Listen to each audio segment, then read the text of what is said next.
Hi, this is Sachin Pawar. How are you? Fine? Okay. Dear students, in the last classes we learned about that the changing role of public sector. Okay? Yes. Then in the today's lecture we learn about that the another one important business sector, that is global enterprises. Okay? So which one is that? Global enterprises. See, if you saying about that the in the common manners, the global enterprises, MNCs, yes, and transnational corporations. Okay, so ETC are the commons, but when we see that into the detailed manner, they have the very distinct parts. Okay, that means they have the very different roles. But for your PUC syllabus, the general concept is given, and here we learn that the just common things, that is a global enterprise is nothing but what the that the cross border enterprises, or that the MNCs, or that the multinational corporations. Okay, just in your first PUC we learn about that the in the brief manner or in the common manner. Okay, then when you go through with the higher studies, you learn that the detailed manner there is a distinction in between the global enterprises, MNCs, and transnational corporations. Okay, there is a wide difference, but for your syllabus the common thing is given, that is global enterprises. Here commonly we learn that here that global enterprises covers with the MNCs. Okay, so MNCs, that means multinational corporations. Okay, MNCs, that means what? Multinational corporations. Okay, yes. ಪ್ರಿಯ ವಿದ್ಯಾರ್ಥಿಗಳೇ, ಇಲ್ಲಿ ಏನಾಗತ್ತಂದರೆ ಜಾಗತಿಕ ಎಂಟರ್ಪ್ರೈಸ್ಗಳು, ಜಾಗತಿಕ ಒಂದು ಕಂಪ್ನೀಸ್ಗಳನ್ನು ನೋಡಿದಾಗ ಇಲ್ಲಿ ನಾವು ಇಲ್ಲಿ ಹಲವಾರು ಕನ್ಸೆಪ್ಟ್ಗಳು ಅರೈಸ್ ಆಗುತ್ತೆ ಅಂತ ಹೇಳ್ತೀವಿ. ಒಂದು ಅದು ಬಹುರಾಷ್ಟ್ರೀಯ ಕಂಪ್ನಿ ಆಗಿರ್ಬೋದು, ಅದೇನು ಕರಿತೀವಿ MNCs ಅಂತ ಕರಿತೀವಿ, ಅಥವಾ ಅದು ಗ್ಲೋಬಲ್ ಎಂಟರ್ಪ್ರೈಸಸ್ ಆಗಿರ್ಬೋದು, ಅಥವಾ ಟ್ರಾನ್ಸ್ ನ್ಯಾಷನಲ್ ಕಾರ್ಪೊರೇಷನ್ ಆಗಿರ್ಬೋದು. ಎಸ್, ಸೊ ಇವುಗಳು ಇನ್ನು ಡಿಟೇಲ್ ಆಗಿ ತೊಗೊಂಡು ಹೋದಾಗ ಇವುಗಳಲ್ಲಿ ಭಾಳಷ್ಟು ಸಾಕಷ್ಟು ಇಲ್ಲಿ ವ್ಯತ್ಯಾಸ ಇದೆ ಅಂತ ಹೇಳ್ತೀವಿ. There is a large difference ಅಂತ ಹೇಳ್ತೀವಿ. But in the common manner, ಕಾಮನ್ದಲ್ಲಿ ಹೇಳಬೇಕಾದ್ರೆ the all are same. Okay, so ಕಾಮನ್ದಲ್ಲಿ ಅವೇನು ಎಲ್ಲನೂ ಒಂದೇ ಥರನಾಗಿ ನಾವು ಇಲ್ಲಿ ಟ್ರೀಟ್ ಮಾಡ್ತೀವಿ. And for your PUC syllabus, ನಿಮ್ಮ PUC ಸಿಲೆಬಸ್ಗೆ ಏನು ಮಾಡಿದ್ದಾರೆ ಅಂದರೆ ಒಂದು ಕಾಮನ್ ಕನ್ಸೆಪ್ಟ್ ಆಗಿ ಗ್ಲೋಬಲ್ ಎಂಟರ್ಪ್ರೈಸ್ ಆಗಿ ಕೊಟ್ಟಿದ್ದಾರೆ. ದೆನ್ ಅದಕ್ಕೆ ಅಷ್ಟಕ್ಕೆ ಏನು ನಿಮ್ಮ ಸಿಲೆಬಸ್ ಪ್ರಕಾರ ಏನು ಮಾಡೋಣ ಅಂದರೆ ಒಂದು ಬೇಸಿಕ್ ಥಿಂಗ್ಸ್ಗಳನ್ನು ನಾವು ಏನು ಮಾಡೋಣ ಅಂದರೆ ಇವತ್ತಿನ ಕ್ಲಾಸ್ನಲ್ಲಿ ಲರ್ನ್ ಮಾಡೋಣ. ಆ್ಯಂಡ್ ಯಾವಾಗ ನೀವು ಹೈಯರ್ ಎಜುಕೇಷನ್ಗೆ ಹೋಗ್ತೀರಾ, ಸೊ ಅಂಥ ಸಂದರ್ಭದಲ್ಲಿ ನೀವೇನು ಮಾಡ್ತೀರಾ ಅಂದರೆ ಅವುಗಳ ಬದಲು ಡಿಟೇಲ್ ಆಗಿ ಲರ್ನ್ ಮಾಡ್ತೀರಿ. ಓಕೆ, ಸೊ ದರ್ ಈಸ್ ಸಾಕಷ್ಟು ಡಿಫ್ರೆನ್ಸ್ ಇದೆ. ಆದರೆ ಏನು ನಿಮ್ಮ ಒಂದು ಸಿಲೆಬಸ್ಗೆ ತಕ್ಕಂತೆ, ಓಕೆ, ಸೊ ಒಂದು ನಿಮ್ಮ ಸ್ಟಡಿಗೆ ತಕ್ಕಂತೆ ಸ್ಟಡಿ ಮಟೀರಿಯಲ್ ಆಗಿ ಒಂದು ಕಾಮನ್ ಫ್ಯಾಕ್ಟರನ್ನು ಕೊಟ್ಬಿಟ್ಟಿದ್ದಾರೆ. ಏನು? ಒಂದು global enterprises.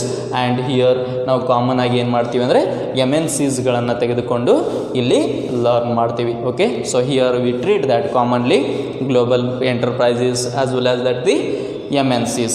Okay, in the common manner, ಸರ್ವೇ ಸಾಮಾನ್ಯವಾಗಿ ನಾವು ಎಲ್ಲವನ್ನು ಒಂದೇ ರೀತಿಯಾಗಿ ಇಲ್ಲಿ ಟ್ರೀಟ್ ಮಾಡಿ ಲರ್ನ್ ಮಾಡ್ತೀವಿ. Okay, yes. Then next we go through with that the actual concept. See, what do you mean by the global enterprises? Yes, the question arise here. Okay, here what happens? In the previous classes we learned that the government sector, that is public sector and private sector, okay, under which we learned that the government companies and private companies. Okay, then which company we call that the global enterprise or global companies, or which company we call that the multinational corporations. Okay, yes. Here what happens? The corporations or the enterprise which have the operations or which have its business activities in the two countries or more than two countries, that type of enterprise or that type of corporation is called the global enterprise. Okay, yes. ಏನು ನಾವು ಏನು ಮಾಡಿದ್ದೀವಿ ಅಂದರೆ private company ಮತ್ತು ಯಾವುದು public company ಬದ್ದಲ್ಲಿ ಏನು ಮಾಡಿದ್ದೀವಿ ಅಂದರೆ ಲಾಸ್ಟ್ ಕ್ಲಾಸ್ದಲ್ಲಿ ನೋಡಿದ್ದೀವಿ. ಆ್ಯಂಡ್ ಇನ್ನು ಈ ಗ್ಲೋಬಲ್ ಕಂಪ್ನಿ ಅಥವಾ ಗ್ಲೋಬಲ್ ಎಂಟರ್ಪ್ರೈಸ್ ಅಂದರೆ ಏನು ಕ್ವಶನ್ ಅರೈಸ್ ಆದಾಗ, ಸೊ ಇದು ಒಂದು ಎಂಟರ್ಪ್ರೈಸು, ಇದರದ್ದು ಒಂದು ಬಿಸ್ನೆಸ್ ಆ್ಯಕ್ಟಿವಿಟಿ ಯಾವ ಥರನಾಗಿರತ್ತೆ ಅಂದರೆ 2 ದೇಶಗಳಲ್ಲಿ ಇರತ್ತಾ ಅಥವಾ 2ಕ್ಕಿಂತ ಹೆಚ್ಚು ದೇಶಗಳಲ್ಲಿ ಇದರ ಬಿಸ್ನೆಸ್ ಆ್ಯಕ್ಟಿವಿಟಿ ನಡೀತಾ ಇರತ್ತಾ. ಅಂತಹ ಒಂದು ಎಂಟರ್ಪ್ರೈಸ್ಗೆ, ಅಂತಹ ಒಂದು ಕಾರ್ಪೊರೇಷನ್ಗೆ ನಾವೇನು ಕರಿತೀವಿ, ಗ್ಲೋಬಲ್ ಎಂಟರ್ಪ್ರೈಸ್ ಅಂತ ಕರಿತೀವಿ. ಅಥವಾ ಇನ್ ದಿ ಕಾಮನ್ ಮ್ಯಾನರ್ MNCs ಅಂದರೆ ಏನು, ಮಲ್ಟಿನ್ಯಾಷನಲ್ ಕಾರ್ಪೊರೇಷನ್ಸ್. ಬಹುರಾಷ್ಟ್ರೀಯ ಕಂಪ್ನಿಗಳು ಅಂತ ಕರಿತೀವಿ. ಬಹುರಾಷ್ಟ್ರೀಯ ದಟ್ ಮೀನ್ಸ್ 2ಕ್ಕಿಂತ ಹೆಚ್ಚು ದೇಶಗಳಲ್ಲಿ ಅವೇನು ಮಾಡ್ತಾವೆ ಅಂದರೆ ತಮ್ಮ ಆ್ಯಕ್ಟಿವಿಟೀಸ್ಗಳನ್ನು ಏನು ಮಾಡ್ತಾವೆ ಅಂದರೆ ಯಾವ ಆ್ಯಕ್ಟಿವಿಟೀಸ್ಗಳನ್ನು, ಬಿಸ್ನೆಸ್ ಆ್ಯಕ್ಟಿವಿಟೀಸ್ಗಳನ್ನು ಕ್ಯಾರಿ ಮಾಡ್ತಾವೆ ಅಂತ ಹೇಳ್ತೀವಿ. ಓಕೆ, ಸೊ ಅಂತಹ ಒಂದು ಎಂಟರ್ಪ್ರೈಸ್ಗಳಿಗೆ, ಅಂತಹ ಒಂದು ಬಿಸ್ನೆಸ್ ಎಂಟರ್ಪ್ರೈಸ್ಗಳಿಗೆ, ಅಂತಹ ಒಂದು ಕಾರ್ಪೊರೇಷನ್ಗಳಿಗೆ ನಾವೇನಂತ ಕರಿತಾ ಇದ್ದೀವಿ, ಗ್ಲೋಬಲ್ ಎಂಟರ್ಪ್ರೈಸಸ್ ಅಂತ ಕರಿತಾ ಇದ್ದೀವಿ. Okay, S.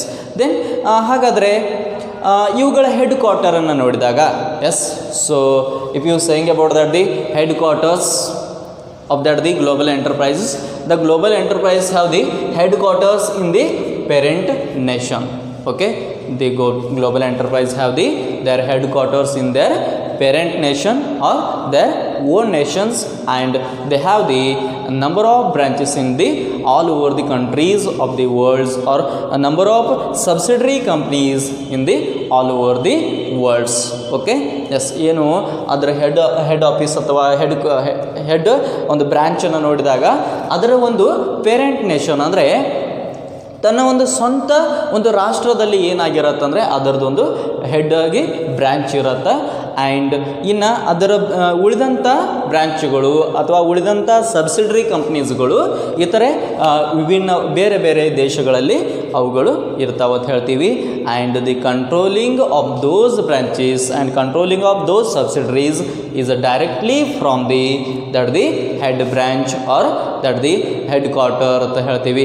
ಸೊ ಅದೊಂದು ಹೆಡ್ ಬ್ರಾಂಚ್ ಏನಿರುತ್ತೆ ಅಥವಾ ಹೆಡ್ ಕ್ವಾರ್ಟರ್ ಏನಿರುತ್ತೆ ಅದರ ಮುಖಾಂತರ ಡೈರೆಕ್ಟಾಗಿ ಉಳಿದ ಎಲ್ಲ ಬ್ರ್ಯಾಂಚ್ಗಳನ್ನು ಅಥವಾ ಉಳಿದ ಎಲ್ಲ ಸಬ್ಸಿಡರಿ ಕಂಪ್ನೀಸ್ಗಳನ್ನು ಏನು ಮಾಡಲಾಗತ್ತೆ ಅಂದರೆ control ಮಾಡಲಾಗತ್ತೆ.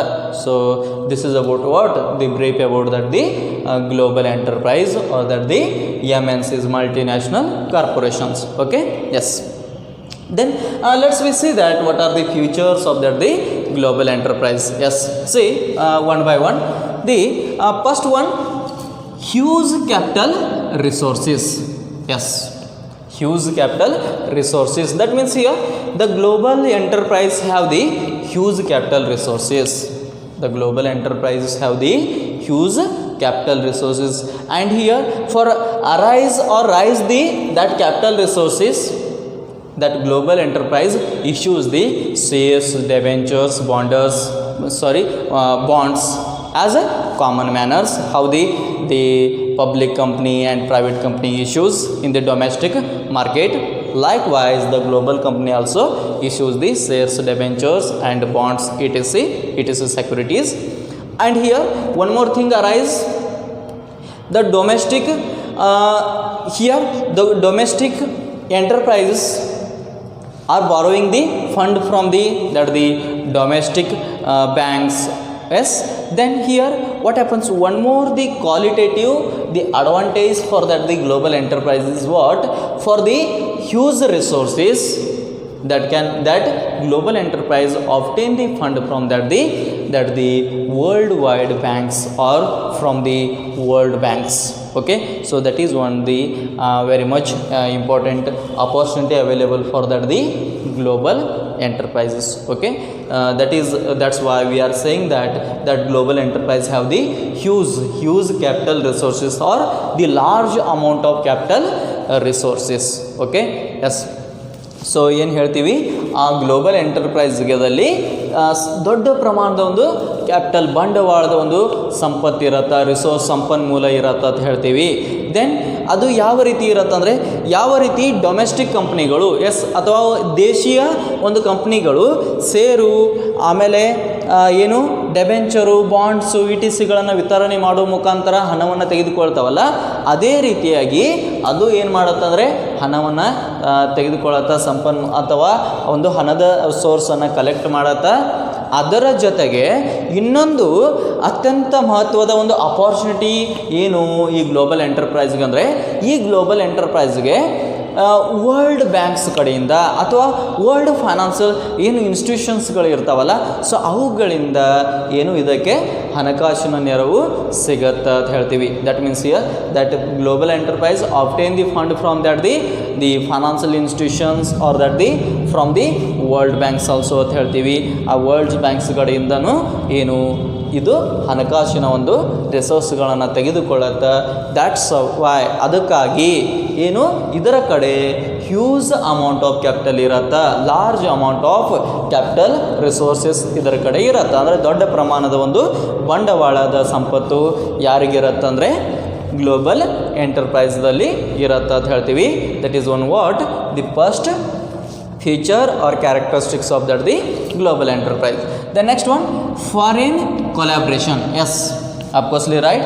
Say foreign collaboration, that means that global enterprise, if that enterprise wants to start its activity with the all over the world, okay, or with the any other nations, that's time it have to have collaborate with that the particular nations, with the particular companies of that the particular nations.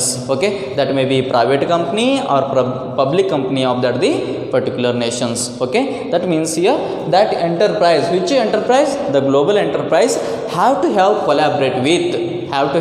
collaborate with such a corporations or such a enterprises of that the one particular nations, that may be private enterprise or that the public enterprise. Okay, that is the required thing here. Okay, for whom? To the global enterprise. Okay, yes. ಏನು foreign collaboration ಅಂತ ಹೇಳ್ತೀವಿ. ಇಲ್ಲಿ foreign collaboration ಏನು ಇಲ್ಲಿ ಅವಶ್ಯಕತೆ ಆಗತ್ತೆ ಅಂತ ಹೇಳ್ತೀವಿ. ಎದಕ್ಕೆ? ದಿ ಗ್ಲೋಬಲ್ ಎಂಟರ್ಪ್ರೈಸ್ ಅಂತ ಹೇಳ್ತೀವಿ. ಸೊ ಯಾಕೆಂದರೆ ಅದು ಏನಾದರೂ ಇತರೆ ದೇಶಗಳಲ್ಲಿ, ಜಗತ್ತಿನ ಇತರೆ ದೇಶಗಳಲ್ಲಿ ಅದು ವಹಿವಾಟುಗಳನ್ನು ಸ್ಟಾರ್ಟ್ ಮಾಡಬೇಕಂದ್ರೆ ಅಂದ್ಕೊಂಡ್ರೆ ಅದು ಏನು ಮಾಡಬೇಕಾಗತ್ತಂದರೆ, ಮೊದಲು ಏನು ಮಾಡಬೇಕಾಗತ್ತಂದರೆ ಆಯಾ ದೇಶಗಳ ಒಂದು ಕಂಪ್ನೀಸ್ಗಳ ಜೊತೆಗೆ ಅದು ಒಟ್ಟುಗೂಡಬೇಕಾಗತ್ತೆ. ಅಲ್ಲಿ ಆ ಮೆರ್ಜರು ಅಥವಾ ಅಕ್ವಿಜೇಷನ್ ಮಾಡುವ ಮುಖಾಂತರ ಆಗಿರ್ಬೋದು, ಎಸ್, ಅಥವಾ ಕೊಲಾಬ್ರೇಷನ್ ಮಾಡುವ ಮುಖಾಂತರ, ಎಸ್, ಅಥವಾ ಜಾಯಿಂಟ್ ಅಲಯನ್ಸಸ್ ಮಾಡುವ ಮುಖಾಂತರ ಆಗಿರ್ಬೋದು. ಇದು ಏನು ಮಾಡಬೇಕಾಗತ್ತಂದರೆ ಆ ಮಾರ್ಕೆಟನ್ನು, ಆ ಡೊಮೆಸ್ಟಿಕ್ ಮಾರ್ಕೆಟನ್ನು ಅಕ್ವೈರ್ ಮಾಡಿಕೊಳ್ಳಬೇಕಾಗತ್ತೆ. ಅಂದರೆ ಅಲ್ಲಿ ವಿಲೀನಗೊಳ್ಳಬೇಕಾಗತ್ತೆ. ದೇಶೀಯ ಒಂದು ಕಂಪ್ನೀಸ್ಗಳ ಜೊತೆಗೆ ಅದು ಏನು ಮಾಡಬೇಕು? ಕೊಲಾಬ್ರೇಟ್ ಆಗಬೇಕಾಗತ್ತೆ, ಒಂದುಗೂಡಬೇಕಾಗತ್ತೆ, ಅದರಲ್ಲಿ ವಿಲೀನವಾಗಬೇಕು. ಇಲ್ಲ ಅಂದರೆ ಅದನ್ನು ಅಕ್ವೈರ್ ಮಾಡಿಕೊಳ್ಬೇಕು, ಎಸ್, ಅಥವಾ ಅಬ್ಸಾರ್ಪ್ಷನ್ ಅಂತ ಕರಿತೀವಿ. ಅಲ್ಲಿ ಅವುಗಳನ್ನು ಖರೀದಿ ಮಾಡೋದು, ಈ ರೀತಿ ಏನಾಗತ್ತಂದರೆ ಇಲ್ಲಿ ಆ್ಯಕ್ಟಿವಿಟೀಸ್ಗಳು ನಡೆಯುತ್ತವೆ ಅಂತ ಹೇಳ್ತೀವಿ. ಎಲ್ಲಿ? ಗ್ಲೋಬಲ್ ಎಂಟರ್ಪ್ರೈಸಲ್ಲಿ ಅಂತ ಹೇಳ್ತೀವಿ. ಆ್ಯಂಡ್ ಹಿಯರ್ ಅದು ಡೊಮೆಸ್ಟಿಕ್ ಕಂಪ್ನಿ, ಪ್ರೈವೇಟ್ ಕಂಪ್ನಿ ಆಗಿರ್ಬೋದು, ಇಲ್ಲ ಅಂದರೆ ಅದು ಪಬ್ಲಿಕ್ ಕಂಪ್ನಿನೂ ಆಗಿರ್ಬೋದು, ಯಾವುದು ಬೇಕಾದ ಕಂಪ್ನಿ ಆಗಿರ್ಬೋದು. ಅದ್ರ ಜೊತೆಗೆ ಏನಾಗೋದಂದರೆ ಅದು ಕೊಲಾಬ್ರೇಟ್ ಆಗೋದು, ಅಥವಾ ಅದ್ರ ಜೊತೆಗೆ ಏನಾಗೋದಂದರೆ ಮೆರ್ಜರ್ ಆಗೋದು, ಅಥವಾ ಅದರ ಜೊತೆಗೆ ಜಾಯಿಂಟ್ ಅಲಯನ್ಸ್ ಆಗಿ ಏನು ಮಾಡೋದಂದರೆ ವರ್ಕ್ ಮಾಡೋದಾಗಿರ್ಬೋದು ಅಂತ ಹೇಳ್ತೀವಿ. ಯಾರಿಗೆ? The global enterprise. ಆ್ಯಂಡ್ ಇದನ್ನು ಮಾಡೋದ್ರಿಂದ ಏನಾಗುತ್ತಂದರೆ ಫಾರಿನ್ ಮಾರ್ಕೆಟ್ದಲ್ಲಿ ಅದು ಎಂಟ್ರೆನ್ಸ್ ಕೊಡಲಿಕ್ಕೆ ಹೆಲ್ಪ್ ಆಗುತ್ತೆ. That is one the second feature of that the global enterprise. Okay, yes. Then next one, advanced technology. Yes, the third, the very much important feature of that the global enterprise, which the enterprise have the advanced technology. Yes, why? Because if that enterprise wants to serve in the worldwide, that should be have the advanced technology. And one more thing is arise here, that what is the benefit for the domestic companies or for the particular nations. That means here that global enterprise brings the advanced technology for that the parents country or that for the host countries. Okay, so that is one essential thing arise here. That means here that computerized technology, that advanced technology is brought from that global enterprises for the domestic country. Okay, so that is one advantage for that the domestic country from the global global enterprises. Okay, so ಇಲ್ಲಿ advanced technology, ಮುಂದುವರಿದಂಥ technology. Yes, so ಇದು ಯಾರಿಂದ ಲಭ್ಯವಾಗತ್ತಂದರೆ ಯಾರಿಗೆ? Domestic ಕಂಟ್ರೀಸ್ಗೆ, ಒಂದು ದೇಶೀಯ ಒಂದೇನು ಕಂಪ್ನೀಸ್ಗಳು ಇರ್ತಾವಲ್ಲ ಅಥವಾ ಒಂದು ದೇಶಕ್ಕೆ. ಸೊ ಅಡ್ವಾನ್ಸ್ಡ್ ಟೆಕ್ನಾಲಜಿ ಯಾರಿಂದ ದೊರಕತ್ತ ಅಥವಾ ಅದನ್ನು ತೆಗೆದುಕೊಳ್ಳಿಕ್ಕೆ ಸಾಧ್ಯ ಆಗತ್ತಂದರೆ, ಪಡೆಯಲಿಕ್ಕೆ ಸಾಧ್ಯ ಆಗತ್ತಂದರೆ ಫ್ರಮ್ ದಿ ಗ್ಲೋಬಲ್ ಎಂಟರ್ಪ್ರೈಸ್ದಿಂದ ಅಂತ ಹೇಳ್ತೀವಿ. ಆ ಗ್ಲೋಬಲ್ ಎಂಟರ್ಪ್ರೈಸ್ದಿಂದ ಆ ಒಂದು ದೇಶೀಯ ಆ ಒಂದು ಕಂಪ್ನೀಸ್ಗಳಿಗೆ ಒಂದು ಅಡ್ವಾನ್ಸ್ಡ್ ನವೀನವಾದಂಥ ಒಂದು ಟೆಕ್ನಾಲಜಿ ಆ್ಯಂಡ್ ಕಂಪ್ಯೂಟರೈಸ್ಡ್ ಆದಂಥ ಒಂದು ಆ್ಯಕ್ಟಿವಿಟೀಸ್ಗಳು ಲಭ್ಯವಾಗುತ್ತವೆ ಅಂತ ಹೇಳ್ತೀವಿ. ಅದೊಂದು ಡೊಮೆಸ್ಟಿಕ್ ಕಂಟ್ರೀಸ್ಗೆ ಏನು ಒಂದು ಅಡ್ವಾಂಟೇಜ್ ಅಂತ ಹೇಳ್ತೀವಿ. ಯಾರಿಂದ? ಫ್ರಮ್ ದಿ ಗ್ಲೋಬಲ್ ಎಂಟರ್ಪ್ರೈಸ್ದಿಂದ ಅಂತ ಹೇಳ್ತೀವಿ. Okay, so then that means here that global enterprise ಏನನ್ನು ತೆಗೆದುಕೊಂಡು ಬರ್ತವೆ ಅಂತ ಕೇಳಿದರೆ ಅಡ್ವಾನ್ಸ್ ಟೆಕ್ನಾಲಜಿಯನ್ನು ತೆಗೆದುಕೊಂಡು ಬರುತ್ತವೆ ಅಂತ ಹೇಳ್ತೀವಿ. And that is one what the feature of ಗುಣಲಕ್ಷಣ ಎದರದು the global enterprise. The next one production innovation. Yes, of coursely right here due to that global enterprise, the innovation is carried in the product. Okay, why? Because here see, if you saying about that the customer's mind psychology, the customer is requiring the new things or innovative products. Okay, then same times utility theory also explains that. Okay, the customer is only satisfying with that the new product. Okay, then how the increasing or the more products of that the particular or already available products that decrease the satisfaction level of the customers. Okay, that means here the customer requires the innovative products, and that innovative products are available from that the global enterprises. Okay, that due to that the global enterprises. Yes, ಆ global ಎಂಟರ್ಪ್ರೈಸಸ್ದಿಂದ ಏನಾಗುತ್ತಂದರೆ ಪ್ರಾಡಕ್ಟ್ದಲ್ಲಿ innovation. ಅಂದರೆ ಈಗ customer mind psychology ನೋಡಿದಾಗ ಕಸ್ಟಮರ್ಗೆ ನವೀನವಾದಂಥ ವಸ್ತುಗಳು ಬೇಕು ಅಂತ ಹೇಳ್ತೀವಿ, ಹೊಸ ಥರನಾದ ವಸ್ತುಗಳು ಬೇಕು ಅಂತ ಹೇಳ್ತೀವಿ. ಆ್ಯಂಡ್ ಇನ್ನು ಫಾರ್ ಎಕ್ಸಾಂಪಲ್ ಯುಟಿಲಿಟಿ ಥಿಯರಿಯನ್ನು ನೋಡಿದಾಗ, ಸೊ ಯುಟಿಲಿಟಿ ಥಿಯರಿನೂ ಅದೇ ಹೇಳುತ್ತಾ ಏನು ಜಾಸ್ತಿ ವಸ್ತುಗಳನ್ನು ಇರುವಂಥ ವಸ್ತುಗಳನ್ನು ಜಾಸ್ತಿ ಅವನು ಯೂಸ್ ಮಾಡ್ತಾ ಹೋದಂತೆ ಏನಾಗತ್ತಂದರೆ ಅವನ ಸ್ಯಾಟಿಸ್ಫ್ಯಾಕ್ಷನ್ ಲೆವೆಲ್ ಕಡಿಮೆ ಆಗುತ್ತೆ ಅಂತ ಹೇಳ್ತೀವಿ. Decrease in the satisfaction level of that particular customer ಅಂತ ಹೇಳ್ತೀವಿ. ಆ್ಯಂಡ್ ಅವನು ಏನು ಮಾಡ್ತಾನಂದರೆ ಹೊಸದಾದಂತಹ ವಸ್ತುಗಳನ್ನು ಬಯಸಲಿಕ್ಕೆ ಸ್ಟಾರ್ಟ್ ಮಾಡ್ತಾನೆ ಅಂತ ಹೇಳ್ತೀವಿ. And why? Because there is a more satisfaction in the innovative product. ಆ ಹೊಸದಾದಂಥ ವಸ್ತುಗಳಲ್ಲಿ ಜಾಸ್ತಿ ಏನಿರತ್ತಂದರೆ ಸ್ಯಾಟಿಸ್ಫ್ಯಾಕ್ಷನ್ ಲೆವೆಲ್ ಇರುತ್ತೆ. ಆ್ಯಂಡ್ ದಟ್ ಈಸ್ ಆ ಹೊಸದಾದಂಥ ವಸ್ತುಗಳನ್ನು ಆ ವಸ್ತುಗಳಲ್ಲಿ ಹೊಸತನವನ್ನು ತರಲಿಕ್ಕೆ ಯಾರಿಂದ ಸಾಧ್ಯ ಆಗತ್ತಂದರೆ ಫ್ರಮ್ ದಿ ಗ್ಲೋಬಲ್ ಎಂಟರ್ಪ್ರೈಸಸ್ ಅಂತ ಹೇಳ್ತೀವಿ. That is one what the feature of that the global enterprises. Okay, yes. The next one marketing strategies. Yes, marketing strategy. If saying about that the marketing strategy of that the global enterprise, they have the very much effective strategy in the selling of that their goods or services. Okay, that global enterprises have the advanced or effective advertising methodology and your sales promotion techniques. Okay, and due to that the effective advertising and effective sales promotion activity, they becomes a popular in the worldwide. Okay, so ಆ marketing ಸ್ಟ್ರಾಟಜಿಯನ್ನು ನೋಡಿದಾಗ ಇಲ್ಲಿ ವಸ್ತುಗಳನ್ನು ಮಾರಾಟ ಮಾಡಬೇಕಾದ್ರೆ ಅಲ್ಲಿ effective ಅಡ್ವರ್ಟೈಸ್ಮೆಂಟ್ಗಳನ್ನು ಆ್ಯಕ್ಟಿವಿಟೀಸ್ಗಳನ್ನು ಮಾಡುವುದಾಗಿರ್ಬೋದು. Effective ಅಡ್ವರ್ಟೈಸ್ಮೆಂಟ್ಗಳಂದರೆ so effective ಆಗಿ ಇಲ್ಲಿ ಜಾಹೀರಾತುಗಳನ್ನು ಮಾಡೋದು, ಸೇಲ್ಸ್ ಪ್ರಮೋಷನ್ಗಳನ್ನು ಮಾಡೋದು. ಎಸ್, ಸೊ ಆ ಕಸ್ಟಮರ್ನಿಗೆ ಒಟ್ಟಾರೆಯಾಗಿ ಅಟ್ರ್ಯಾಕ್ಟ್ ಮಾಡುವಂಥ ಆ್ಯಕ್ಟಿವಿಟೀಸ್ಗಳನ್ನು ಎಫೆಕ್ಟಿವ್ ಆಗಿ ಯಾರು ಮಾಡ್ತಾ ಇರ್ತಾರೆ ಅಂದರೆ ಗ್ಲೋಬಲ್ ಎಂಟರ್ಪ್ರೈಸಸ್ಗಳು ಅಂತ ಹೇಳ್ತೀವಿ. ಯಾಕೆಂದರೆ ಅವರಿಗೆ ವರ್ಲ್ಡ್ ವೈಡ್ದಲ್ಲಿ ಒಂದು ಫೇಮಸ್ ಆಗಬೇಕಾದ್ರೆ ಸೊ ಅವ್ರದ್ದು ಒಂದು ಎಫೆಕ್ಟಿವ್ ಆದಂತಹ ಅಡ್ವರ್ಟೈಸಿಂಗ್ ಆ್ಯಕ್ಟಿವಿಟೀಸ್ಗಳು ಇರ್ತಾವೆ ಅಂತ ಹೇಳ್ತೀವಿ.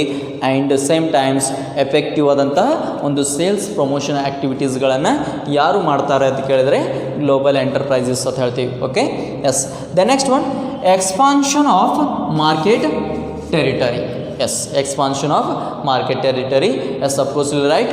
Due to that the effective marketing strategy, the global enterprise have the more market, or that global enterprises creates the more markets in the worldwide. That means here expansion of market territory.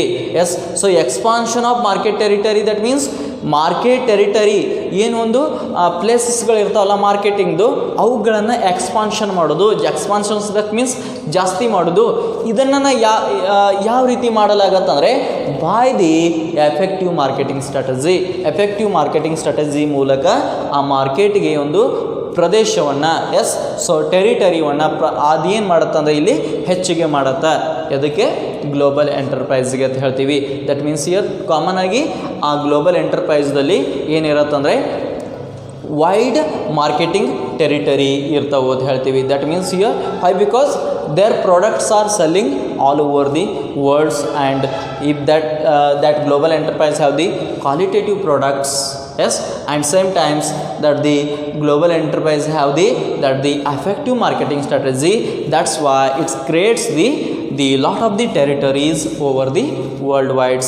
Okay, so that is one the another one important feature of that the global enterprise. Okay, yes, so qualitative ವಸ್ತುಗಳ ಮೂಲಕ and here effective ಆದಂಥ marketing ಸ್ಟ್ರಾಟಜಿಗಳು ಇರೋದರಿಂದ ಏನು ಮಾಡುತ್ತಂದರೆ ಜಾಗತಿಕವಾಗಿ ಹೆಚ್ಚಾಗಿ market ಟೆರಿಟರಿಗಳನ್ನು ಇದು create ಮಾಡುತ್ತಾ. ಯಾವುದು global enterprises. Yes, market territory ಅಂದರೆ ಏನು ವಸ್ತುಗಳನ್ನು ಮಾರಾಟ ಮಾಡ್ತೀವಲ್ಲ ಆ ಮಾರುಕಟ್ಟೆಯ ಒಂದು ಪ್ರದೇಶಗಳನ್ನು ಇದು ಏನು ಮಾಡುತ್ತಂದರೆ ಹೆಚ್ಚಾಗಿ ಕ್ರಿಯೇಟ್ ಮಾಡತ್ತ ಅಥವಾ ಅರೈಸ್ ಮಾಡತ್ತ ಅಂತ ಹೇಳ್ತೀವಿ. ದಟ್ ಈಸ್ ಒನ್ ಏನು ಗುಣಲಕ್ಷಣ ಇದರದು ಗ್ಲೋಬಲ್ ಎಂಟರ್ಪ್ರೈಸ್ ಅಂತ ಹೇಳ್ತೀವಿ. Then last one centralized control. Yes, that is one. The last but not least, the another one very important feature of that the global enterprise is what? Centralized control. Yes, in the earlier manner while we saying about that the global enterprises, we discussed about that. Here centralized control, that means here that global enterprise have their head branch or headquarter in their own nation or parent nation, and from that headquarters all the branches or all the subsidiaries of that the global enterprise are handled as well as the controlled. Okay, that means here the centralized power is there.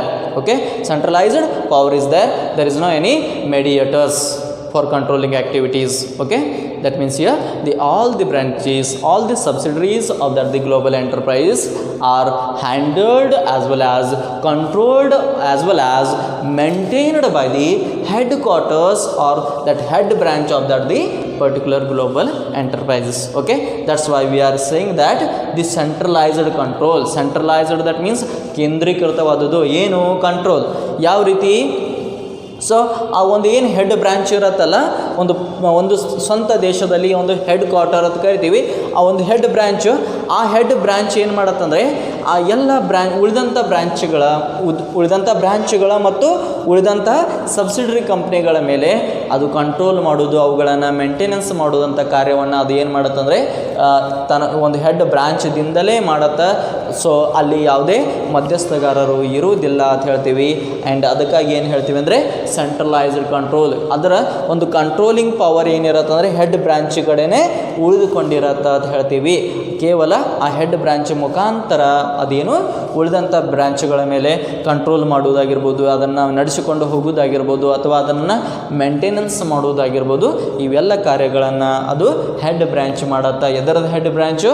The global ಎಂಟರ್ಪ್ರೈಸ್ದು ಒಂದು head branch ಅಥವಾ headquarters ಏನು ಮಾಡುತ್ತಂದರೆ ಅದನ್ನ control ಮಾಡುತ್ತಾ ಅಂತ ಹೇಳ್ತೀವಿ. Okay, yes, these are the what the global enterprises as well as that the features of that the global enterprises in the brief manner. Okay, yes, dear students, if you have any doubts regarding this, please comment on the same. I will clarify that. Okay, thank you.